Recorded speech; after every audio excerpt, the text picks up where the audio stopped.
अस्सलाम वालेकुम। मेरा नाम डॉक्टर जावेद इकबाल है। मैं 1979 में निश्तर मेडिकल कॉलेज में दाखिल हुआ था और मैं अभी चंद महीने पहले प्रिंसिपल कायदे आज़म मेडिकल कॉलेज के तौर पर रिटायर हुआ। मैं एक सर्जन हूँ और लेप्रोस्कोपिक सर्जरी काइंड ऑफ मेरी सब स्पेशलिटीज़ है। मेरे इस पूरे सफ़र के दौरान 35-36 साल का सफ़र, इस सारे सफ़र के दौरान चंद वाक़यात ऐसे हुए जो मेरे लिए एक प्रोफेशनल चैलेंज था।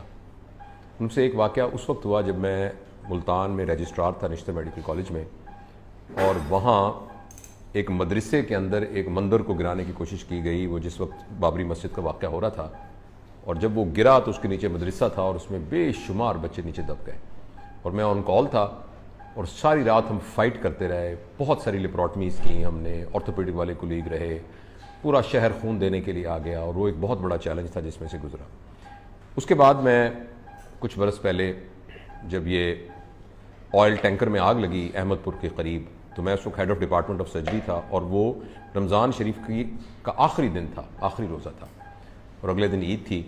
और उस वक्त आपको पता है कि वो जो ट्रॉलर का सानिया हुआ, 350 एमरजेंसीज आई और हमने वहाँ बैठ कर अपने क्राइसिस उसी वक्त आधे घंटे के अंदर एक क्राइसिस हॉल बनाया, टीमें बनाई। मेरा अपना बेटा जो कि पीजीआर था फर्स्ट ईयर का, उस दिन उसने सेंट्रल लाइंस जो हैं 86 डाली एमरजेंसी के अंदर, 86 लोगों को। और वो ये था कि हमने एक टीम बना दी। एक टीम जो है वो आईवी लाइन डालती थी, एक टीम जो है वो ड्रेसिंग करती थी, एक फ्लूइड लगाती थी। इस तरीके से पूरे काम को किया और सुबह फजर से लेकर 2 बजे तक हमने पूरी एमरजेंसी को क्लियर कर दिया। जिसको जहाँ शिफ्ट करना था शिफ्ट कर दिया, जो भी सब कुछ था। इसके अलावा पिछले दिनों ट्रेन में जब आग लगी तो वो भी एक क्राइसिस था। वो इत्तेफाक से वो भी मैं सेंटर ऑफ द अफेयर में था, मैं प्रिंसिपल था उस वक्त, वो सारा किया। लेकिन मेरी सारे प्रोफेशनल कैरियर के अंदर कोरोना जैसा वाकया कभी नहीं हुआ। और आई एम श्योर दुनिया में जितने लोग अब इस वक्त लिविंग हिस्ट्री के अंदर मौजूद हैं, और कुछ लोग ऐसे भी होंगे जिन्होंने बड़ी बड़ी वबा के बारे में सुना होगा। फेमस कॉलरा की वबा हुई थी और एक फेमस मलेरिया की वबा हुई थी। ताउन की बीमारी पुराने ज़माने से, प्लेग की जो है वो चलती आ रही, सुनते हैं उसके बारे में। मगर ये बीमारी जिसमें पूरी दुनिया के दरमियान बनने वाली सारी सरहदें टूट गई, सारे बड़े छोटे की तमीज़ ख़त्म हो गई, कारोबारी ना कारोबारी उनके दरमियान की हदें ख़त्म हो गई, काले गोरे में तमीज़ ख़त्म हो गई, वेस्ट और नॉन वेस्टर्न के अंदर तमीज़ ख़त्म हो गई। तो इतना बड़ा क्राइसिस कभी नहीं आया। और मैं ये समझता हूँ कि मुझे ज़िंदगी में पहले भी खैर इस बात पर बहुत फ़ख्र था, लेकिन अपने डॉक्टर होने पर अब एक सही फ़ख्र महसूस हो रहा है। और मुझे ये एहसास हो रहा है कि ये कुछ जंगें ऐसी भी हैं कि उस जंग के अंदर जो हरावल दस्तरा है वो doctor, nurses, paramedics and support staff है। और पूरी दुनिया को ये बात पता लग गई है कि डॉक्टर्स बुनियादी तौर पर, और नर्सेज और पैरामेडिक्स और टेक्नीशियंस और रेडियोलॉजिस्ट और रेडियोग्राफर्स और फिजियोथेरेपिस्ट और फार्मासिस्ट और सारा support staff, theatre assistants, theatre technicians, anaesthetist, ये वो लोग हैं जो इस जंग में फ्रंट पर है। अगर ये जंग जीतनी है तो इस फौज ने जीतनी है। अच्छा, जहाँ ये बहुत बड़ा ऑनर है, हमारी एक अजीज़ा हैं वो NHS में काम करती हैं और वो हमेशा ये शिकायत करती होती थी कि वलायत के अंदर डॉक्टर की कोई इज़्ज़त नहीं है और डॉक्टर की कोई बात नहीं सुनता। और वहाँ जैसे पाकिस्तान में बड़ी इज़्ज़त है, जहाँ जाओ मैं डॉक्टर हूँ तो बड़ी इज़्ज़त होती है, यहाँ तो कोई पूछता भी नहीं है।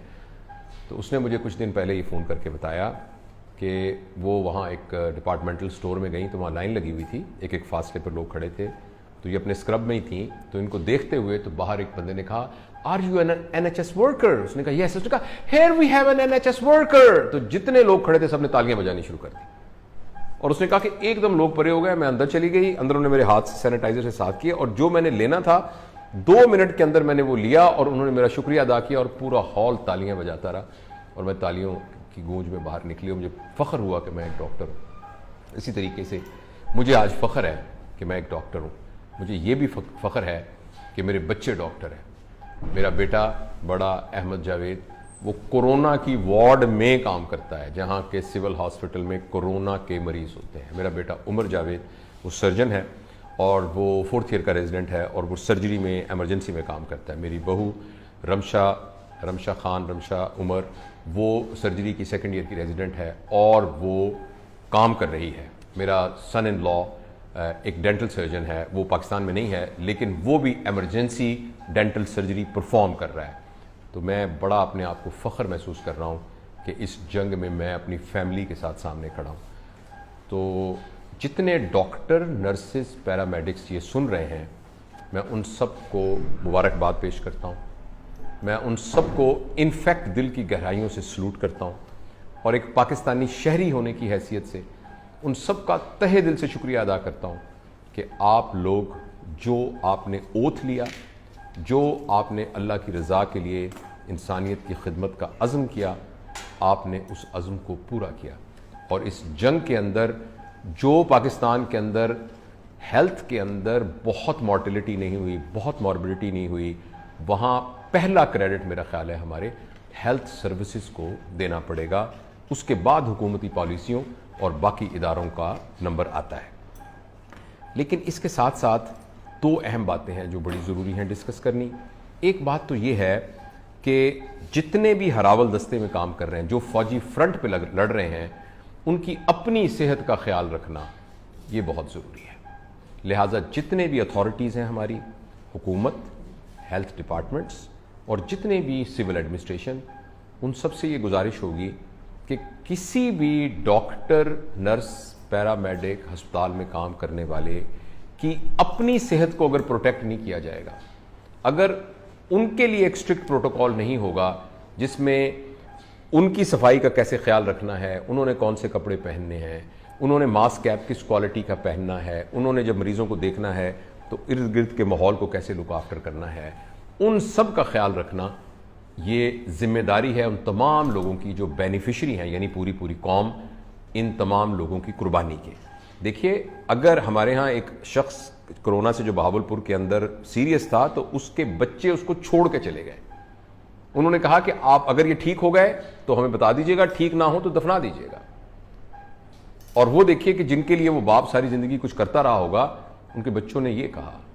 इसी तरीके से आपने बहुत सारे देखी हैं फिल्में, वीडियोस जो हैं कि बाहर के दफनाने में प्रीस्ट आया, वो भी पीपीईज पहन के, और उसने बस अपना वो जो कुछ रिलीजियस सेरेमनी है वो की और कोई फैमिली मेंबर मौजूद नहीं था। ऐसे में डॉक्टर उस पेशेंट की सिक्रीशंस के साथ और उस पेशेंट के साथ यानी उसके जितना रिस्क है उस सारे के साथ उस पेशेंट को फिजिकली टच कर रहा है, ऑपरेट कर रहा है, मैनेज कर रहा है, तो ये कोई मामूली बात नहीं है। लिहाजा उसकी हिफाजत की जिम्मेदारी लेनी चाहिए और स्टैंडर्ड प्रोटोकॉल को फॉलो करना चाहिए, एक बात। और दूसरा, डॉक्टर, नर्सेज और उनसे मेरी गुजारिश ये है कि इन सारी प्रोटेक्शन के बाद उन्हें डरना नहीं चाहिए और घबराना नहीं चाहिए।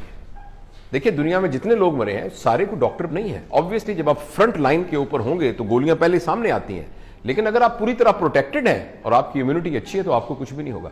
लिहाजा ये जो बात है ना कि मैं काम ही नहीं करता, और ये जो बात है कि अपनी ड्यूटी से भाग जाना, और ये है कि उस सिलसिले के अंदर एक खौफ की कैफियत में रहना और डिप्रेशन की खौफ कैफियत में रहना, ये मेरे ख्याल में किसी तौर पे मुनासिब नहीं है।